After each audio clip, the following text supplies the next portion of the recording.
Mesdames et messieurs, amis téléspectateurs d'Ivoire TV.net, bonjour et bienvenue à Un livre ça se lit, notre émission littéraire. Le 10e invité que nous recevons depuis la création de cette émission est une personne bien connue dans le monde des lettres ivoiriennes. Il se nomme Mathurin Golibi Irié. Il est natif de Vrigrita dans le canton Gono du côté de Boisflé. Mathurin Golibi Irié est professeur de lettres et enseigne actuellement dans un lycée de la place, précisément au lycée de Datekoubé, dans un quartier d'Abidjan. Nous allons donc, mesdames et messieurs, recevoir ici et maintenant Mathurin Golibi Irié. Monsieur Golibi Irié, bonjour. Bonjour, cher ami. Comment allez-vous? Oh, je vais bien. Ok. Il semble que La Lycéenne, qui est l'œuvre romanesque pour laquelle nous vous recevons, n'est pas votre œuvre, votre première production littéraire. C'est ça. Pouvez-vous nous dresser rapidement votre bibliographie? Oui, mais je suis rentré dans la littérature par un récit poétique intitulé Idée des tropiques. Et puis après, j'ai écrit une biographie concernant un artiste de chez nous, notamment Marcelin Daguebi, intitulé Le messager au sommet de l'art. Et puis après, j'ai écrit un recueil de nouvelles, Mon adultère pour un enfant. Oui. Et puis après, j'ai écrit un roman, La Lycéenne. La Lycéenne. Oui. La Lycéenne est un roman de 168 pages qui a défrayé, pourrait-on dire, la chronique l'année écoulée. Oui. Alors, qu'est-ce qui vous vaut ce succès?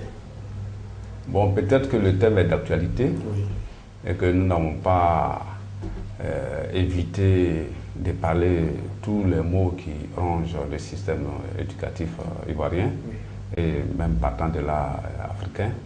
Donc peut-être que c'est cela qui fait que la lycéenne a connu du succès. Très bien. Alors vous allez donc tout juste nous faire un bref résumé de la lycéenne avant d'entrer dans le vif du sujet. Oh, la lycéenne, il s'agit de la vie d'une lycéenne qui est dans un lycée, donc qui est tombée amoureuse de son professeur. Celui-ci a considéré cet acte d'amour comme un crime de lèse-majesté. Et cela a valu vraiment de l'enfer à la lycéenne qui est tombée amoureuse de son professeur. Elle a connu toutes les péripéties, elle a été traduite en conseil de discipline, elle a été exclue, elle est revenue. Et donc le passage qu'elle a connu l'a assagi, l'a guéri, et donc elle est devenue plus forte que jamais. Et ceci s'est sanctionné par un succès. On va y arriver. Voilà. On va y arriver tout à l'heure. D'accord. Alors on va rester un peu sur les personnages. Il y a Galati. Oui, Monsieur Galati. Monsieur Galati, professeur de ce lycée. Oui. Madame Zélia. Oui. Et puis il y a bien entendu Mireille Ozoua. Mireille Ozoua, la lycéenne. Oui. C'est le personnage principal de l'œuvre. Et puis il y a le professeur professeur Galati. Et il y a Madame Zélia qui est aussi professeur. Tout à fait. Parlez un peu de la psychologie de ces personnages que vous avez construits. De vos mains, Galati, quand on l'examine de près, il est un peu comme dans les vapeurs, il n'est pas très constant dans ses prises de position, il a l'air un peu irrationnel. C'est à dessein? Oui, je l'ai fait à dessein pour faire de lui une grande victime des caprices de l'amour, parce que d'abord il a résisté, il n'a pas voulu céder quand l'élève est tombée amoureuse de lui, jusqu'à même c'est lui qui a été à l'origine de tous les problèmes qu'elle a connus. Voilà. Et puis après le baccalauréat, il est revenu sur Mireille jusqu'à avoir des rapports sexuels avec elle. Voilà. Donc il est inconstant, comme tu viens de le dire. Et je l'ai répondu. Il y a d'abord les caprices de l'amour. Il y a d'abord l'homme qui peut dire une chose et puis dire le contraire le lendemain. Il y a aussi que l'homme ne veut que des femmes qui ont du succès. Voilà. Au départ, il était une élève, il avait des retenues, il avait des réserves. Aujourd'hui, Mireille, après le baccalauréat, n'est plus une lycéenne, donc il se sent davantage libre d'avoir des rapports avec Mireille. Donc ceci a conditionné un peu son inconstance. Très bien. Ouais. À côté de lui, vous mettez une certaine Madame Zélia, oui, qui est un peu la conscience de oui, elle est poche de moralité. C'est ça. Oui. Madame Zélia, elle a conscience. D'abord, elle a essayé de dire à Galati de ne pas avoir de rapport avec Mireille parce qu'elle est élève. Et elle a vu Mireille au soir pour lui dire de ne pas tomber amoureuse de son professeur parce qu'elle est élève. Mais devant, j'allais dire, la dictature du destin, elle a cédé. Parce que Mireille croyait en son amour. Coûte que coûte, elle voulait avoir Galati avec elle. Auquel cas, elle allait se donner la mort. Donc, Madame Zélia a dû fléchir devant la décision de Mireille pour amener donc Galati à avoir des rapports avec Mireille. Mais Galati a refusé. Il ne voulait pas parce que d'abord, une loi à l'école chez nous dit qu'il ne faut pas avoir des rapports sexuels avec les lycéennes. Donc, Galati voulait respecter cette loi jusqu'au bout. Alors donc une crise va naître de tout ça, d'abord le renvoi de Mireille de son lycée, et puis la crise va mettre à nu tous les maux dont souffre l'école ivoirienne. Il y a votre ami qui a fait la préface qui qualifie ces maux de gangrène, de cancer. De cancer même. On va au conseil de discipline. Mireille est criblée de tous les maux de l'univers. Il y a de l'injustice parce que Mme Zélia disait au proviseur, mais vous avez des professeurs dans ces lycées qui ont enceinté certaines lycéennes, vous n'avez rien dit. Aujourd'hui, simplement Mireille tombe amoureuse d'un professeur, cela fait l'objet d'une sanction, même d'une exclusion, et qu'il y avait de l'injustice. Mais mieux, il y a aussi que les professeurs vendaient des notes, et donc dans ces lycées, il y a la commercialisation des notes. Ceci faisait que des élèves passaient en classe supérieure sans avoir de niveau. Ceci a été révélé par Mme Zélia. Et encore en plus, les élèves se sont mis en grève, ça c'est vrai. Nous l'avons constaté bien loin qu'au baccalauréat, il y avait la commercialisation aussi des notes.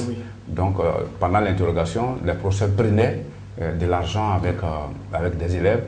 Donc, ceux qui étaient donc admis, qui étaient des bacheliers, ne valaient pas le coût d'un bachelier. Tout à fait. Donc, et voilà comment ils justifient cette attitude. Ils disent, vous faites dire à l'un de vos personnages, à la page 123, de même que les agents des impôts, du trésor, de la douane ont des primes colossales qui triomphent de nos salaires mensuels, de même que les médecins et autres auxiliaires de la santé disposent impuniment des produits pharmaceutiques que l'État octroie aux indigents, de même les professeurs de lycée sont riches de leurs pimpantes et extravagantes lycéennes, mais en même temps, c'est un des arguments dont se servent les enseignants pour vendre les notes. Oui, même quand il y avait eu une réunion concernant l'exclusion de Mireille, un des professeurs a dû dire à l'envoyé du ministre que vous-même, vous avez détourné des milliards.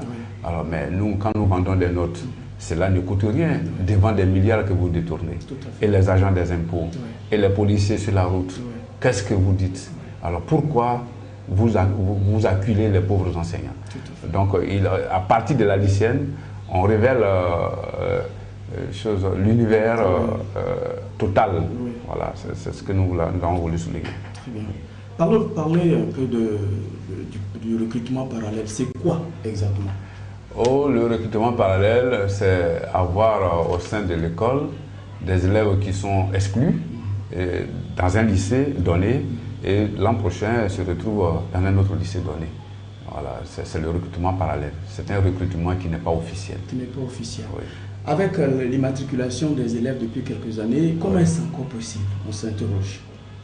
Oui, l'élève va avec la même immatriculation. Avec la même immatriculation. Oui, il va avec ça.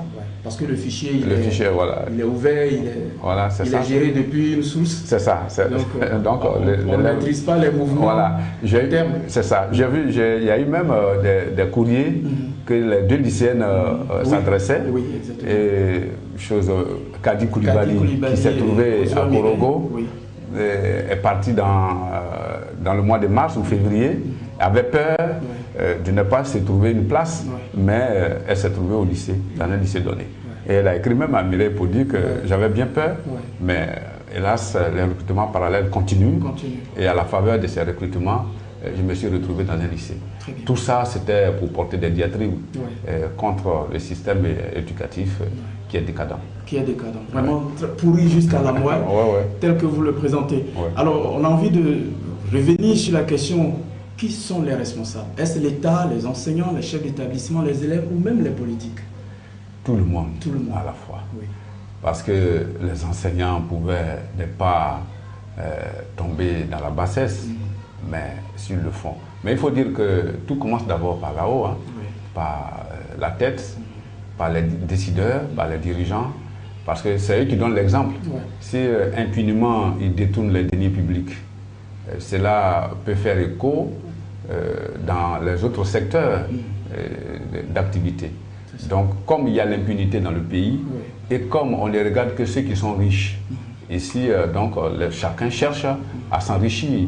Donc, la moralité n'est plus de mise dans le pays. Voilà, c'est la course à la richesse illicite. Donc, tout le monde s'y met. On emploie les moyens à la disposition pour essayer de gagner quelque chose dans le pays. Voilà. Donc, on accuse d'abord les décideurs. Et puis, bon, ça a créé donc des vagues, des sillons jusqu'aux enseignants. C'est ça. Mais on voyait aussi des pics envers les médias, la presse. Oui, il y a eu l'exclusion de Mireille. Mireille a été fautive. Elle a adressé une lettre d'amour à son professeur. Donc, ceci lui a valu un conseil de discipline. Et donc, exclut la presse, donc, au lieu d'aller à la source de l'information, elle met déjà à la une élève violée, une élève ayant refusé un professeur a été exclu, alors qu'il n'en était pas question. Voilà, donc je voulais souligner ici l'apogée de la presse du mensonge dans notre pays. Ce n'est pas une presse d'investigation, c'est une presse de rumeur. Voilà, donc c'est ce que je voulais souligner. D'accord. Maintenant, nous allons parler de la responsabilité parentale parce qu'apparemment, sauf erreur de notre part, vous n'en avez pas beaucoup parlé. D'ailleurs, quand nous prenons le cas Mireille Ozua, on ne voit presque pas le visage de son père, on ne le voit presque pas dans toute sa tribulation. C'est vers la fin de l'œuvre qu'on le nomme. Et comment? Regardez un peu à la page 143. Mireille s'appelle Koukounion Mireille Ozua. Ça, c'est bien son nom. À la page 153, elle devient Mireille Ozua, fille de Zouzou Dibert. Expliquez-nous.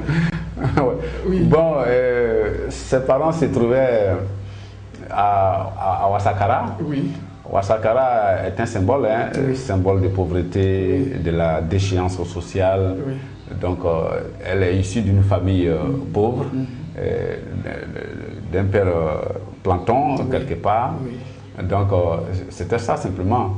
C'est pour dire qu'en fait, elle est authentique. Elle est fille d'un monsieur pauvre, mais elle est fière d'appartenir à cette famille, d'être la fille d'un homme pauvre. Donc, elle garde son nom. Elle garde son nom. D'accord. Maintenant, quartier pauvre, Ouassakara, mais là, apparemment, elle y fait la rencontre d'un certain jeune, Zerbo Pacom. Et regardez ce que vous écrivez, monsieur Goibi, à la page 5, parlant de 105 que dis-je. Parlant de Zerbo avec qui est Héron, parce que c'était son petit ami. Tu étais juste Zerbo, le petit Burkinabé Zerbo que mes parents n'aimaient pas, mais avec qui je couchais. Un sujet trop sensible, non? Là, on pourrait vous taxer de mettre le pied dans le plat, la fameuse question de xénophobie. Non, c'est pas ça, on me l'a dit, ce n'est pas ça. C'est pas ça. Moi, je l'ai écrit sans penser à la xénophobie. J'ai écrit en pensant les rapports, j'allais dire, les rapports horizontaux qui existent entre élèves et élèves. Et donc, elle avait un petit ami qui s'appelait Zerbo dans le quartier.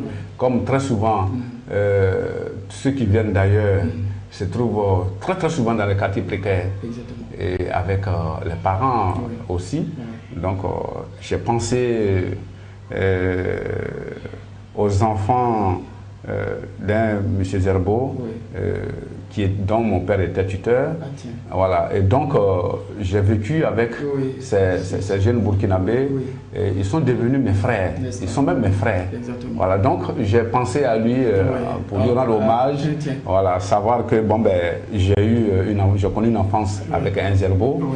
Et donc, c'était pour immortaliser notre rapport. Et puis, donc, j'ai écrit, voilà, tout juste cela. D'accord. Voilà. Voilà qui est bien compris.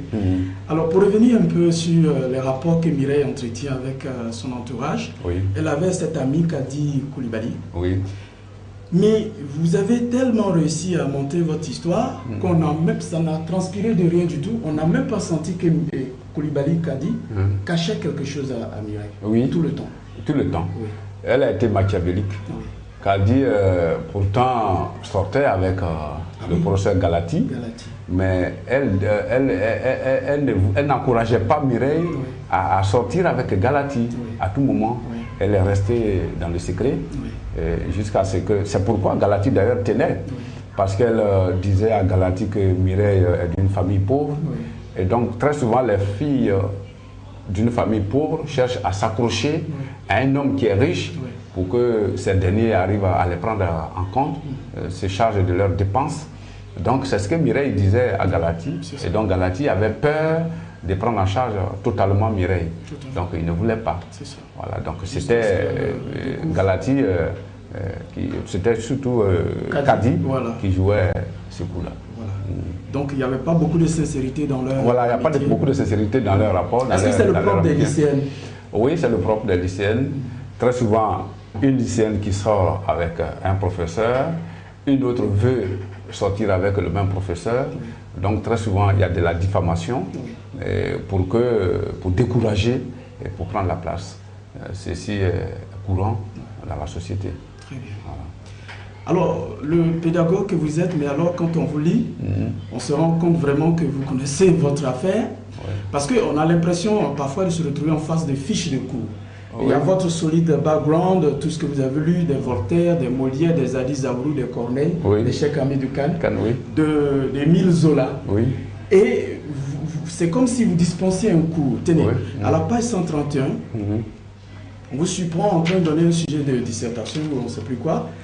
Vous écrivez « Le roman est un mensonge qui dit la vérité, disait un homme de culture. Justifiez cette opinion. » Et plus loin, quel est le type de plan qu'il faut adopter pour ce genre de sujet? Oui, je suis professeur, donc à travers l'œuvre, j'enseigne aussi. Exactement. J'enseigne, c'est un sujet, très souvent je donne à mes élèves. Le roman est un mensonge qui dit la vérité, justifié. En fait, nous sommes au niveau d'un plan explicatif et le professeur lui-même, se prenant pour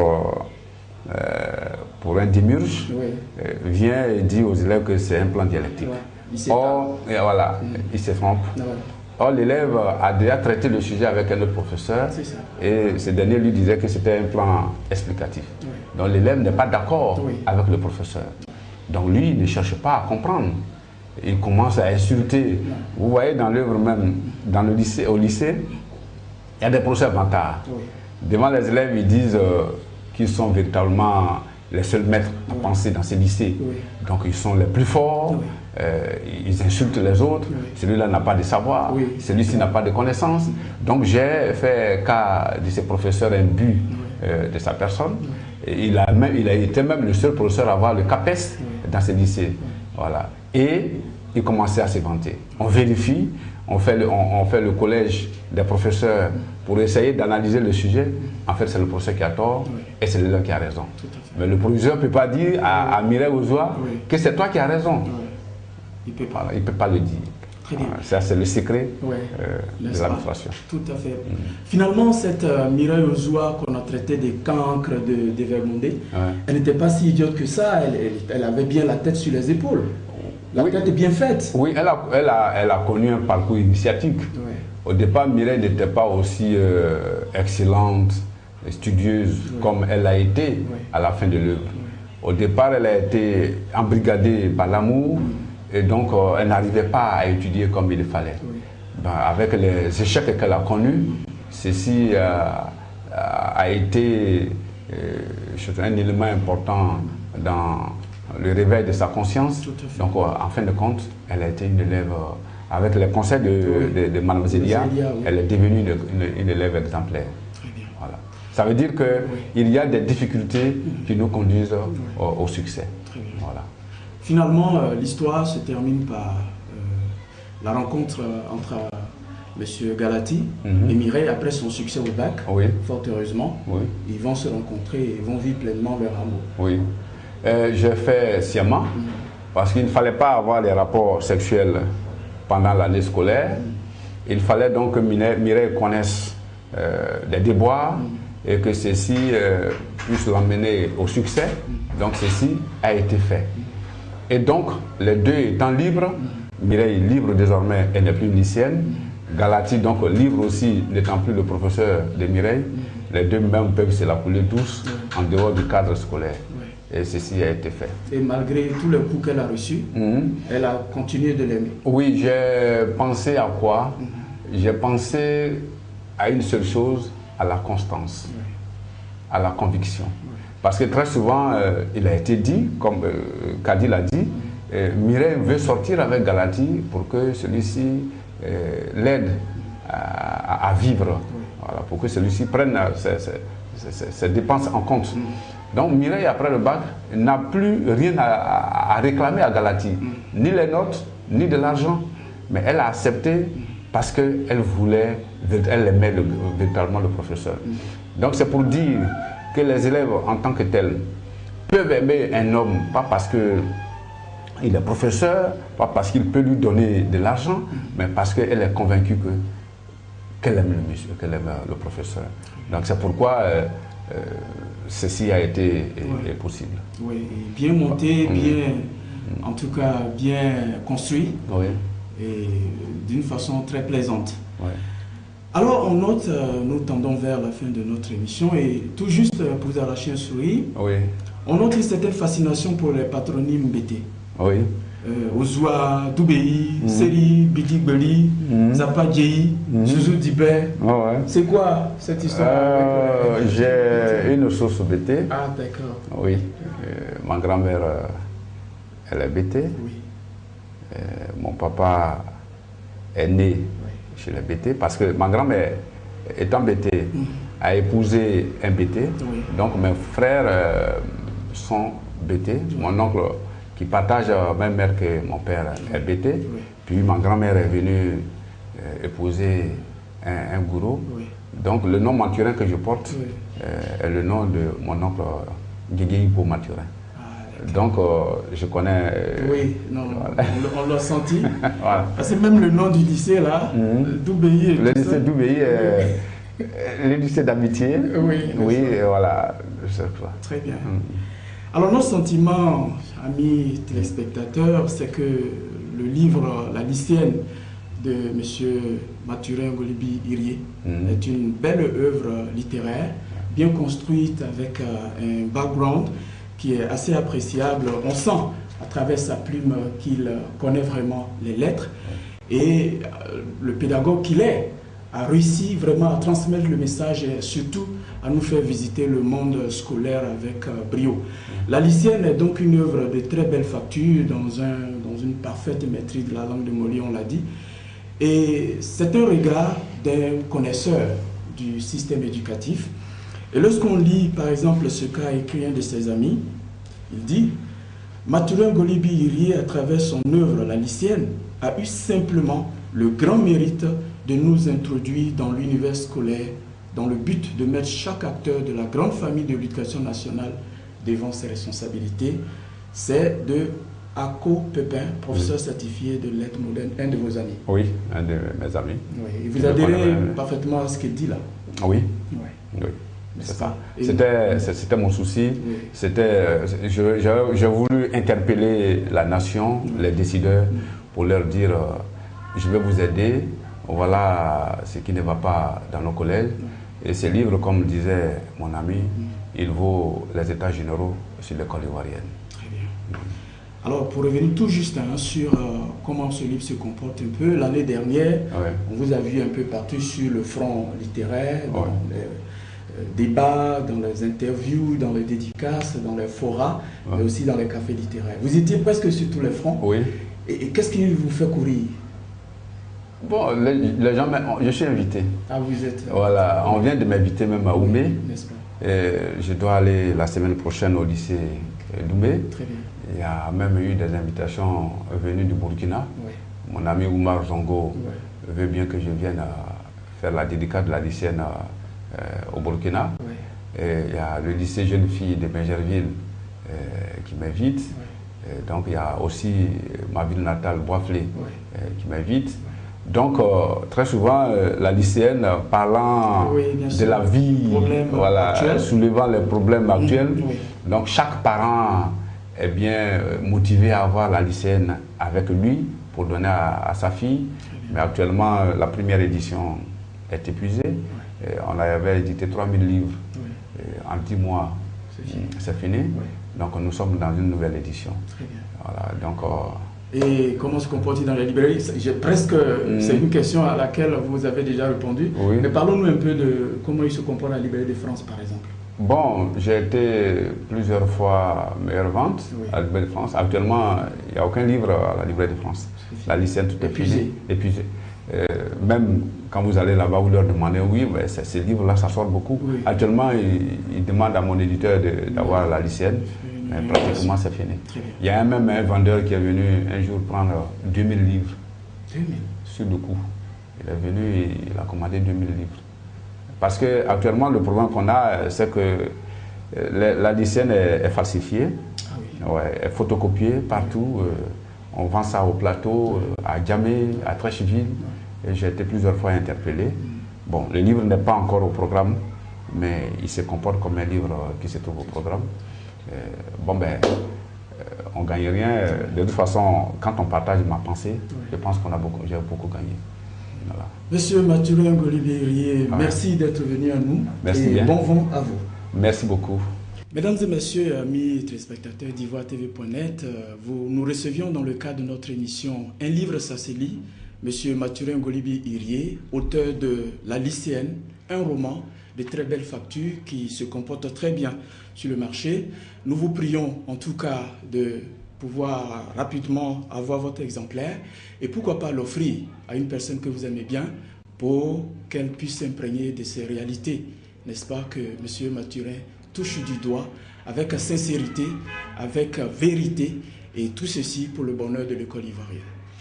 En attendant de nous faire une nouvelle émission, nous vous prions, mesdames et messieurs, de prendre bien soin de vous. Nous vous disons au revoir.